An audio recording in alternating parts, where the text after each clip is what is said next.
ఒక మధ్యతరగతి యువకుడు మహా అయితే ఒక ప్రభుత్వ ఉద్యోగం సాధించగలడు. అంతకు మించి ఒక చిన్న వ్యాపారం చేయగలడు. ఎంతో విశాలమైన ఈ ప్రపంచంలో మన ఆశలు, మన కోరికలు ఇంతే.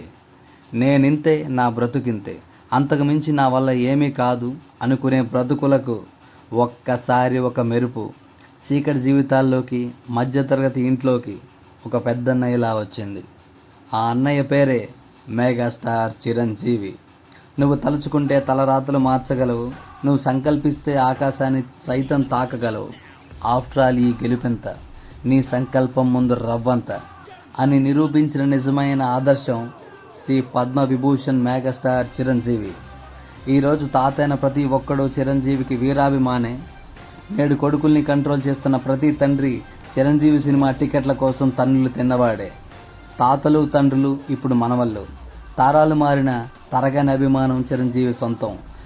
గత 40 ఏళ్లుగా ఇండస్ట్రీని ఊపేస్తూ, తెలుగు వారిని ఉత్సాహపరుస్తూ, కొత్త కళలను, కళాకారులను ఇండస్ట్రీకి ఆహ్వానిస్తున్న తిరుగులేని స్టార్ మన మెగాస్టార్. ఈరోజు ఒక మంచి నటుడు కావాలంటే చిరంజీవిని చూడాలి. ఒక మంచి డ్యాన్సర్ అవ్వాలంటే చిరంజీవి గ్రేస్ చూడాలి.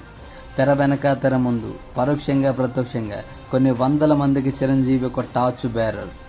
బాధలోనూ ఆనందంలోనూ చిరంజీవి సినిమా చూస్తూ పెరిగిన వాళ్ళు, చిరంజీవి సినిమా కోసం కొట్లాడిన వాళ్ళు, చిరంజీవిని ఆదర్శంగా తీసుకొని ఎదిగిన వాళ్ళు ఎందరో ఉన్నారు.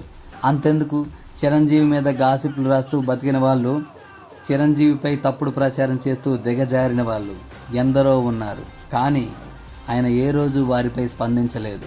అది ఆయన సంస్కారం. సేవలోనూ సహాయంలోనూ ఆయనకి ఎవరూ పోటీ పడలేరు. మంచితనంలోనూ అభిమానంలోనూ ఆయనకి ఎవరూ సాటి రాలేరు.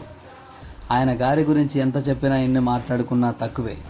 ఇన్ని చేసిన ఆయనకి, ఇన్ని ఇచ్చిన ఆయనకి ఏమిచ్చి ఆయన రుణం తీర్చుకోగలం? మహా అయితే మన జీవితం అంతా ఆయన సినిమాలు చూస్తూ ఆనందంగా బ్రతకడం తప్ప. Wish you happy birthday to you megastar Chiranjeevi garu. Thank you.